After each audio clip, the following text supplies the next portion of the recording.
মেচিউরড মনে হয় ওবায়দুল কাদের, হাসান মাহমুদ, শেখ হাসিনা, তারেক রহমান। আমি তো সবাইকে একরকম কথা বলতেই দেখি। তারেক রহমান সাহেবকে খুব পলিটিক্যাল মেচিউরড মনে হয়, আমি জানি না। তোফায়েল আহমেদ সাহেবকে খুব পলিটিক্যাল মেচিউরড মনে হয় রাজনৈতিক বক্তৃতায়, আই ডোন্ট নো, তার অনেক কন্ট্রিবিউশন থাকতে পারে। মূল ব্যাপার হলো যখন একটা নির্দিষ্ট রাজনৈতিক দলকে রিপ্রেজেন্ট করে বাংলাদেশের প্রেক্ষাপটে, সেক্ষেত্রে জনাব তারেক রহমান, তোফায়েল আহমেদ, মির্জা ফখরুল যারা বলছে না কারণ তারা দলীয় রাজনীতির বাইরে আসলে যেতে পারে না, এটা বাংলাদেশের সমাজ একসেপ্ট করে না। এই কারণে তাকে ঘুরে ফিরে একই কথা বলতে হচ্ছে। বঙ্গবন্ধুর যারা দল তারা করে কথায় কথায় 100 বার বঙ্গবন্ধুর নাম উচ্চারণ না করলে, জননেত্রীর কথা না বলে তাদের কারোর চাকরি থাকবে না। আবার শহীদ প্রেসিডেন্ট জিয়াউর রহমান, বেগম খালেদা জিয়া, তারেক রহমানের নাম, ইভেন তারেক রহমান সাহেবও যদি ঠিক তার গতানুগতিক ভাষায় কথা না বলেন, তার নেতৃত্ব থাকবে না। এটা বাংলাদেশে একটা ট্রেডিশন হয়ে গিয়েছে। আর এই ট্রেডিশনটা আমরা গত 40 বছর ধরে ধীরে ধীরে নিয়ে এসছি। এখন এটি দূর হতে পারে যদি, যেটা বললেন যে শেখ হাসিনার মধ্যে যদি একটা লিগেসি তৈরি করার যে একটা ট্রেন্ড আছে, যে না আমি এই ধারা থেকে বের হয়ে এসে সত্যিকার অর্থে আমি বাংলাদেশে একটি রাজনৈতিক ধারা প্রতিষ্ঠা করবো যেখানে এরকম ভাবে হবে। অথবা তারেক রহমান সাহেব এখন পারবেন না, তবে তিনি যদি প্রধানমন্ত্রী হয়ে যান এবং তিনি যদি চান তার বাবার মতো যে না আমি এখানে একটা পলিটিক্যাল লিগেসি তৈরি করব, কিন্তু এখন পর্যন্ত যেটা রয়েছে সেটি হলো সত্যিকার অর্থে ম্যাচিউরড এবং যারা লেখাপড়া, যারা জ্ঞানী গুণী পণ্ডিত এবং ব্যক্তিত্ব, বাংলাদেশের যে প্রেক্ষাপট এটি সেই সক্রেটিসের কথার মতো এখন পাণ্ডিত্য অনুশোচনার কারণ হয়ে গেছে। দুর্নীতি করাটা এখন উল্লাস করার মতো সক্ষমতা অর্জন করেছে এবং এখানে জয় যত নির্বোধ হবে তার তত সুখ বেশি, যে যত দালালি করতে পারবে তার তত উজ্জ্বলতা বাড়বে। আমি অবশ্য আপনার সাথে এই সব কথাবার্তাগুলিতে আমি একমত না, কিন্তু আপনার কথা যে রাজনীতির যে পর্যায়ে এখন চলে গিয়েছে, এটার কোনো পলিটিক্যাল সলিউশন এই মুহূর্তে আসলে সম্ভব হবে বলে আমার কাছে মনে হচ্ছে না।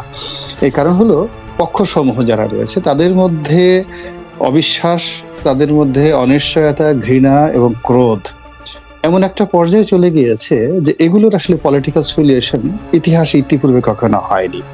তো সেটিকে যদি আমরা রাজনীতির গ্রামার ধরি, ব্যাকরণ ধরি, তাহলে জনাব জিএম কাদের যেটি বলেছেন সেটি একেবারে নির্মোহ বাস্তবতা।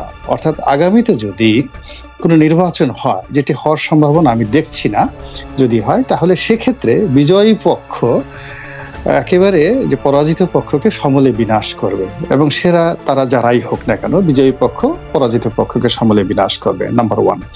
নাম্বার 2 হলো জাতীয় পার্টির অনেক নেতৃবৃন্দ রয়েছেন, ব্যক্তিগতভাবে তাদেরকে আমি ভালো মানুষ হিসেবে জানি, জনাব জিএম কাদের সঙ্গে আমার খুব ভালো সম্পর্ক রয়েছে, কিন্তু দল হিসেবে এটি সেই 80-র দশক থেকে এখন পর্যন্ত কিছু মানুষের কাছে বিশ্বাসহীনতা, এরপর অস্থিরতা এবং আওয়ামী লীগের বি টিম, সি টিম যাই বলেন না কেন এতটা বদনামির শিকার হয়ে পড়েছে যে বিএনপির যদি ন্যূনতম বোধ থাকে, বুদ্ধি থাকে, তাহলে জাতীয় পার্টিকে বিশ্বাস করে তাদের সঙ্গে ঐক্যবদ্ধ হয়ে কোনো আন্দোলন করবে, তাদেরকে ইভেন নাইম ভাই যেটা বললেন সি টিম না, আমি বললাম ডি টিম হিসেবেও বিএনপির নেতৃবৃন্দ তাদেরকে একই মঞ্চে গ্রহণ করবে বলে আমার সিক্স সেন্স বলছে না। হয়তো আন্দোলনের মাঠে অভিন্ন রাইট। কিন্তু রনি ভাই, আপনার কাছে কি জিএম কাদের সাহেবের মুভমেন্ট দেখে বা কথা শুনে বা জাতীয় পার্টির, বিশেষ করে জাতীয় পার্টির মহাসচিব যিনি আছেন মুজিবুল হক চুন্নু সাহেবের কথা শুনে আপনার কাছে মনে হয় না যে তারা আওয়ামী লীগের থেকে একটি দূরত্ব সৃষ্টি করতে চাচ্ছে? এবং আওয়ামী লীগের থেকে দূরত্ব মানেই কি বিএনপির সাথে নৈকট্য না, নাকি মানে এটাকে এভাবে বলা যায় কিনা? না, এখানে মূল ব্যাপার হলো জিএম উইথ ডিউ রেসপেক্ট, এখানে ব্যক্তিগতভাবে বলা হয়ে যাচ্ছে জাতীয় পার্টির যে অতীত ইতিহাস, তারা আওয়ামী লীগের সঙ্গে সময় এবং সুযোগ অনুযায়ী কিন্তু বার্গেনিং করেছে এবং বার্গেনিং করে আমরা শুনেছি কখনো আর্থিকভাবে লাভবান হয়েছে, কখনো ব্যাংক পেয়েছে, কখনো বিমা পেয়েছে, কখনো মন্ত্রিত্ব পেয়েছে, কখনো বাড়ি গাড়ি আরো অনেক কিছু পেয়েছে। এবং এই মুহূর্তে জাতীয় পার্টির যে বহুমুখী সমস্যা, তাদের যে রাজনীতি সেটি তো উত্তরবঙ্গের কিছু কিছু এলাকাতে, এবং সেখানে জাতীয় পার্টির যে একাধিক গ্রুপ রয়েছে সেই গ্রুপের কোনোটির উপরে যে জনাব জিএম কাদের একছত্র আধিপত্য রয়েছে এটা বলা যাবে না। আবার তার যে বিপরীত গ্রুপটি রয়েছে তাদেরও যে একক ক্ষমতা রয়েছে তা নয়। এখানে আওয়ামী লীগের একটি প্রচন্ড ইঙ্গিত এবং সহযোগিতা ছাড়া এই মুহূর্তে জাতীয় পার্টি বাংলাদেশে 1 মিনিট কোনো একটা জায়গায় দাঁড়িয়ে থাকার মতো না আছে সাংগঠনিক ক্ষমতা, না আছে নৈতিক ক্ষমতা। আপনি দেখুন, একটি সাধারণ মামলা হয়েছে ঢাকার একটি নিম্ন আদালতে এবং সেই মামলার কারণে জনাব জিএম কাদের লজ্জায় বিমর্ষ হয়ে এতটা হতোদ্যম হয়ে পড়েছেন যে তার মুখে আপনি কোনো ভাষা দেখতে পাচ্ছেন না। তো এটি বোঝা যাচ্ছে যে আসলে সরকারের যে বলয় থেকে বের হয়ে তারা বিএনপির সঙ্গে, জামাতের সঙ্গে রাজপথে আন্দোলন করবে, এটি জাতীয় পার্টির 90 থেকে এ পর্যন্ত কোনো ইতিহাসের মধ্যে পড়ে না।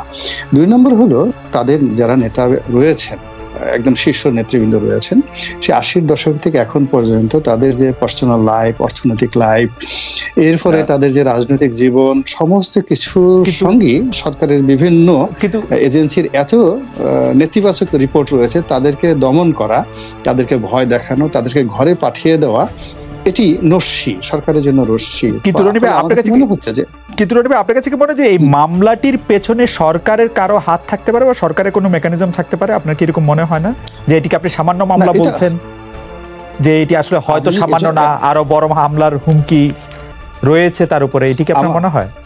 এটা আমার কাছে এখানে যেহেতু মামলার বাংলাদেশে আমরা আছি, ইট মে বি সাবজুডিস, আমার কাছে যেটা মনে হচ্ছে সেটি হলো যে আমি মামলার বিষয়ে কোনো কথা বলবো না, যেহেতু আদালত সংক্রান্ত বিষয় রয়েছে। আমার বক্তব্যটা হলো যে জাতীয় পার্টিকে বাগে নেওয়ার জন্য আসলে এখানে শেখ হাসিনা বা দলের অন্য যারা শীর্ষ নেতৃবৃন্দ রয়েছেন ও জনাব ওবায়দুল কাদের, তাদেরও দরকার নেই।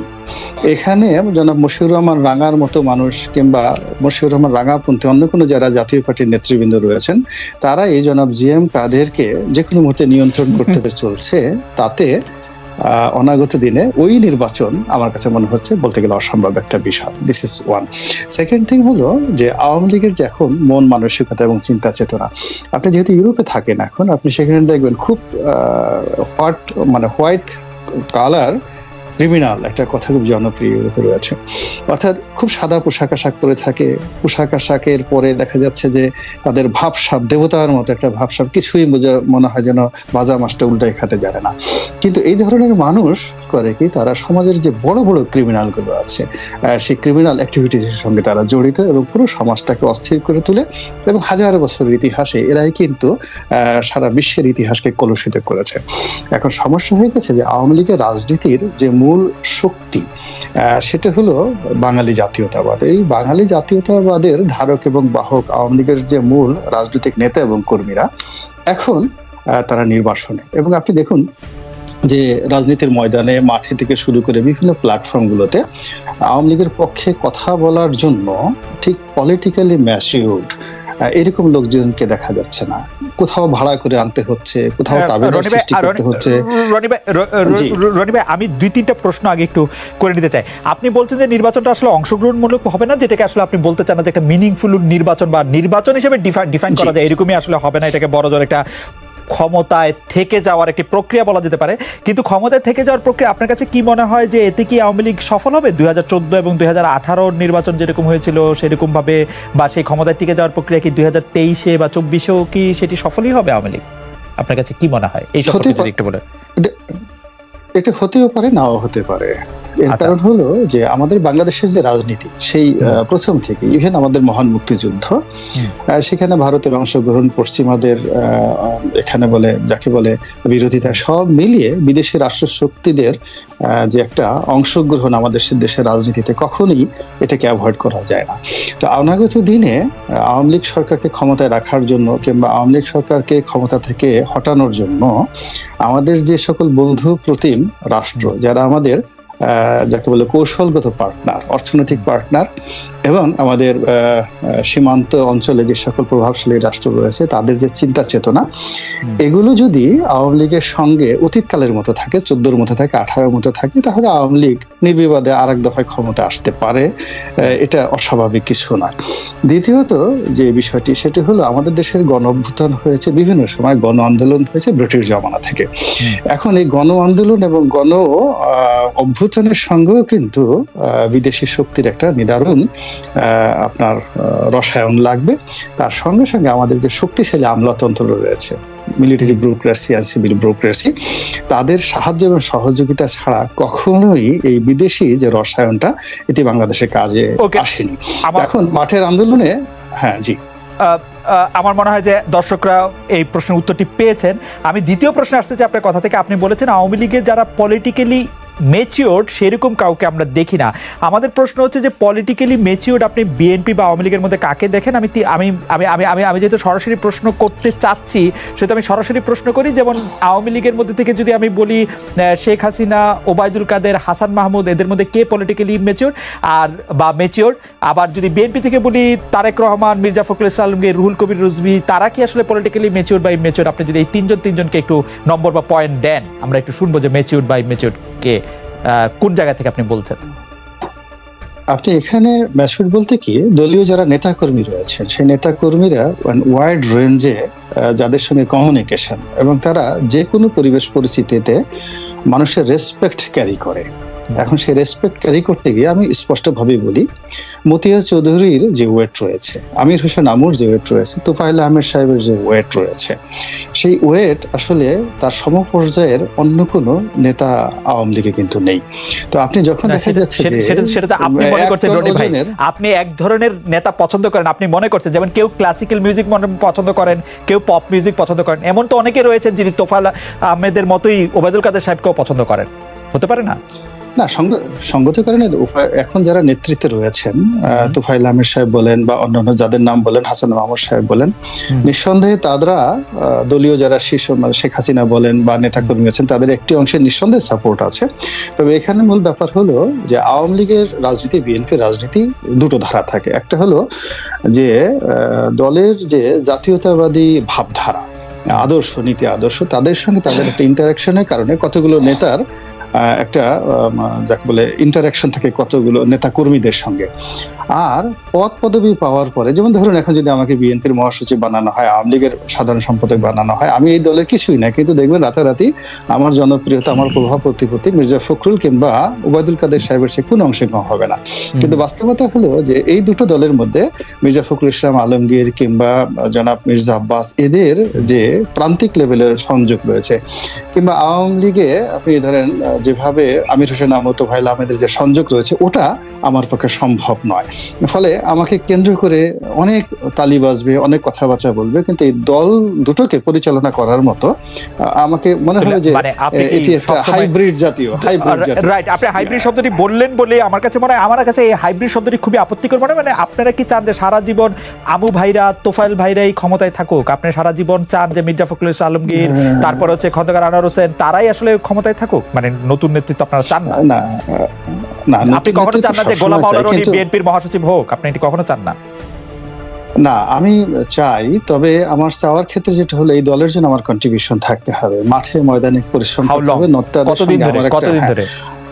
কতজন আমার যোগ্যতা যদি না হয়, আসলে আমি কখনোই সেটা চাই না, ব্যক্তিগতভাবে মনে করি। অর্থাৎ নেতা কখনো বানানো যায় না। কিন্তু দুর্ভাগ্যজনক হলো যে আমাদের মূল ধারার যে রাজনৈতিক দলগুলো, জাতীয় পার্টি, বিএনপি এবং আওয়ামী লীগ, এই দুটো তিনটা রাজনৈতিক দলই দলীয় যিনি প্রধান তার দয়া এবং করুণার উপরে আসলে সাধারণ সম্পাদক যে পদটি, এটি নির্ভর করে সেই 80-র দশক থেকে।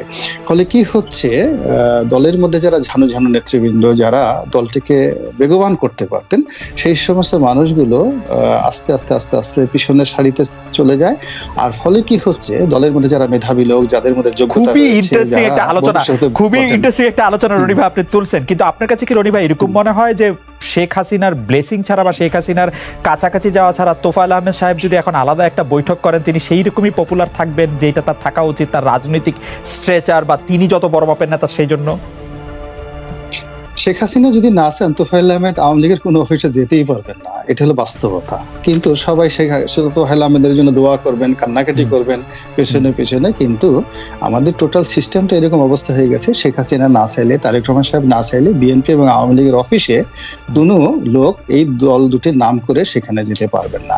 কিংবা ইভেন যারা শেখ হাসিনা বা তারেক রহমান সাহেবের তাবেদারি করবে, আমি জাস্ট দালালিও করবে, আরো ভালো বাংলায় বলছি, তাদের অনুমতি ছাড়া, দয়া ছাড়া কেউ এই দুটো দলের দালালি করাও সম্ভব নয়। এরা যদি মাথায় হাত বুলিয়ে না দেয়, কিছু মধু এবং মেওয়া না দেয় বা কোনো সমর্থন না দেয়, আপনি বিশ্বাস করেন নেতা হয়তো দূরের কথা, এই দুটো দলের দালাল হওয়া সম্ভব নয়। আপনি পলিটিক্যালি ম্যাচুরিটির কথা বলছিলেন, আমাদের প্রযোজকও একটি প্রশ্ন করেছেন আরাফাত তার আগেও আমি একটি প্রশ্ন করেছিলাম, আপনি যদি এটা নিয়ে বলতেন আপনার কাছে কি মনে হয়। আমি তারেক রহমান সাহেবকে নিয়ে প্রশ্ন করেছিলাম যে তাকে আপনার পলিটিক্যালি ম্যাচিউর মনে হয় কিনা। আমি আরেকটি নাম এখানে যুক্ত করতে চাই, ডক্টর কামাল হোসেনকে মনে হয় কিনা পলিটিক্যাল ম্যাচুরিটির কথা যদি আপনি বললেন, এই নামগুলিকে আপনার পলিটিক্যালি ম্যাচিউর বলতে আপনি শুধু পুরনো আওয়ামী লীগের নেতা ছাড়া আর কাকে পলিটিক্যালি আসলে একদমই পরিষ্কার আপনার পয়েন্ট আপনি মেক করেছেন। আমার